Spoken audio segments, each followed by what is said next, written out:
Assalamualaikum warahmatullahi wabarakatuh. Waalaikumsalam warahmatullahi wabarakatuh.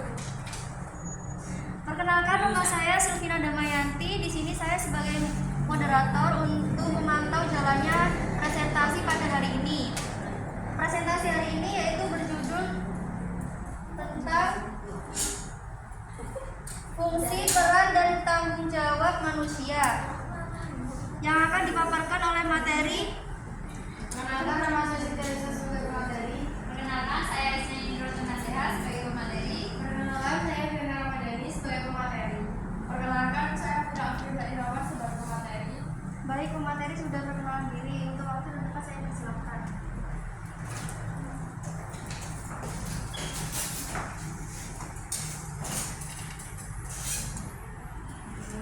Baik, di sini saya akan membaca mengenai latar belakang, yaitu manusia sebagai makhluk sosial dan individu telah dibahas sejak zaman dulu kala.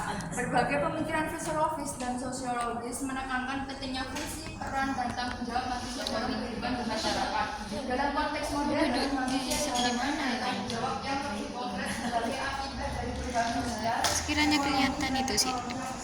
Oleh karena itu, kajian mendalam mengenai fungsi, peran, dan tanggung jawab manusia menjadi krusial untuk memahami kontribusi terhadap kemajuan kolektif. Fungsi dan peran manusia tidak hanya terbatas pada kebutuhan biologis atau naluriah, melainkan meluas ke arah penciptaan nilai-nilai moral, sosial, dan budaya. Pengertian manusia akan dijelaskan oleh pemateri selanjutnya.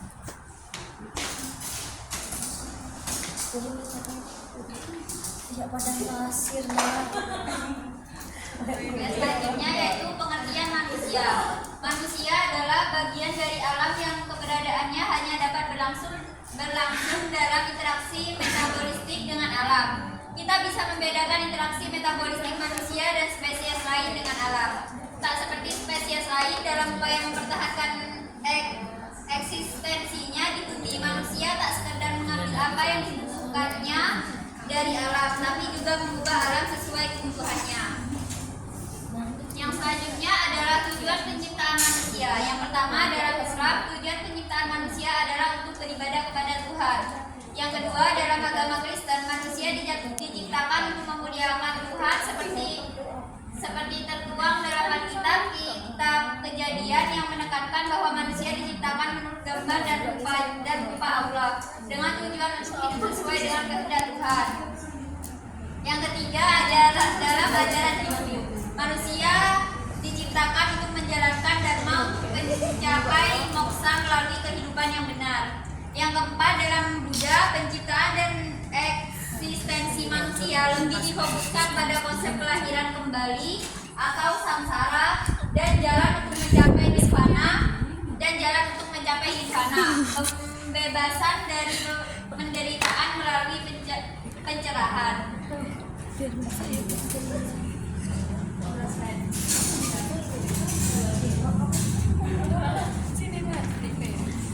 Di sini saya akan menjelaskan tentang unsur manusia. Yang pertama ada fisik, yaitu jasmani. Tubuh manusia sebagai wujud material yang menjalankan fungsi biologis.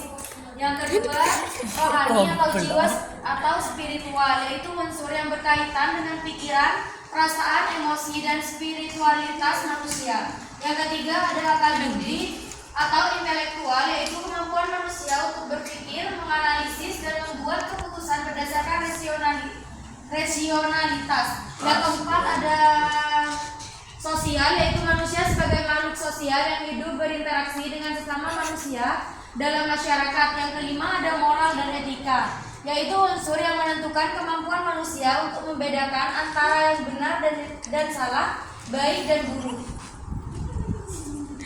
Yang di sini ada persamaan manusia dengan makhluk lain. Yang pertama ada kemampuan berpikir abstrak, yaitu manusia memiliki kemampuan untuk memikirkan hal-hal yang tidak nyata, yang memungkinkan menciptakan ide, mitos, dan cerita. Yang kedua ada komunikasi yang efektif, yaitu dengan bahasa yang kompleks, manusia dapat menyampaikan ide-ide abstrak, membentuk kerjasama yang lebih baik. Yang ketiga ada kreativitas dan inovasi, yaitu manusia memiliki kemampuan untuk menciptakan alat, teknologi, dan seni yang tidak hanya meningkatkan kualitas hidup.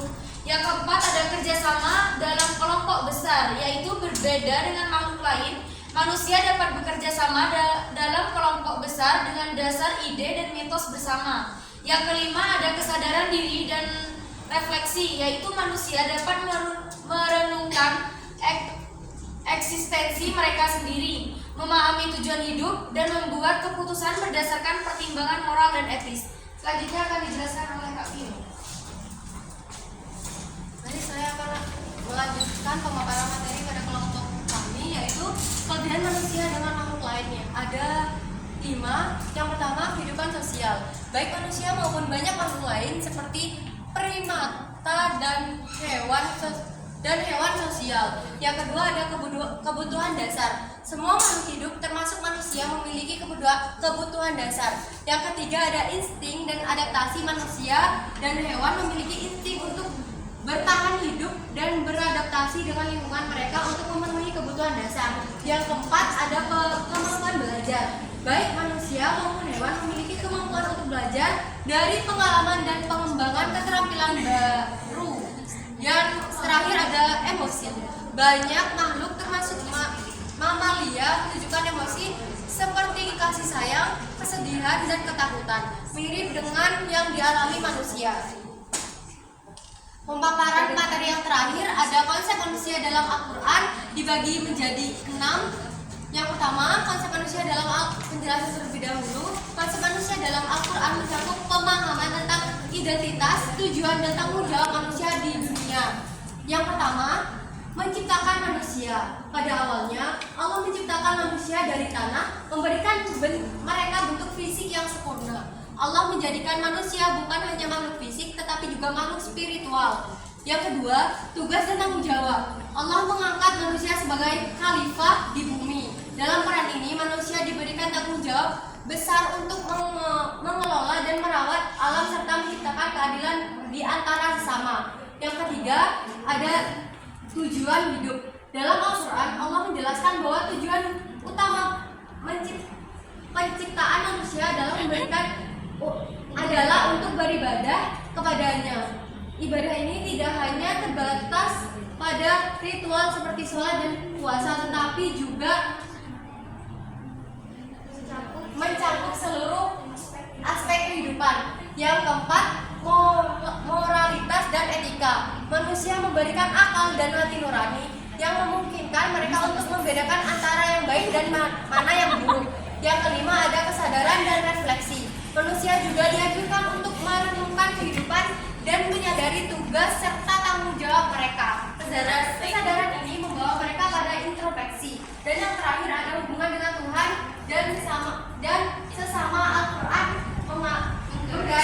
menggaris bawahi pentingnya hubungan yang baik dengan Tuhan dan sesama makhluk. Baik, kesimpulan dari presentasi kelompok 1 yaitu manusia berinteraksi dengan alam secara unik melalui metabolisme dan budaya berbeda dari spesies lainnya. Tujuan penciptaan manusia menurut berbagai agama berkaitan dengan makna spiritual seperti beribadah dan mencapai kejelasan. Unsur-unsur manusia meliputi fisik, rohani, akal budi, sosial, dan moral yang membentuk identitas dan perilaku manusia dalam masyarakat. Manusia memiliki kelebihan seperti kemampuan berpikir abstrak, berkomunikasi kompleks, berinovasi, dan kesadaran diri. Di sisi lain, manusia dan makhluk lain memiliki persamaan, termasuk kehidupan sosial, kebutuhan dasar, insting, kemampuan belajar, dan emosi. Meskipun manusia unik, banyak aspek kehidupan juga ditemukan pada makhluk lain. Konsep manusia dalam Al-Quran menunjukkan bahwa manusia diciptakan dari tanah dan diberi ruh, menjadikannya makhluk fisik dan spiritual. Sebagai khalifah di bumi, manusia bertanggung jawab mengelola alam dan beribadah kepada Allah yang mencakup seluruh aspek kehidupan. Al-Quran juga menekankan moralitas, kesadaran akan tindakan, dan pentingnya hubungan baik dengan Tuhan dan sesama untuk membangun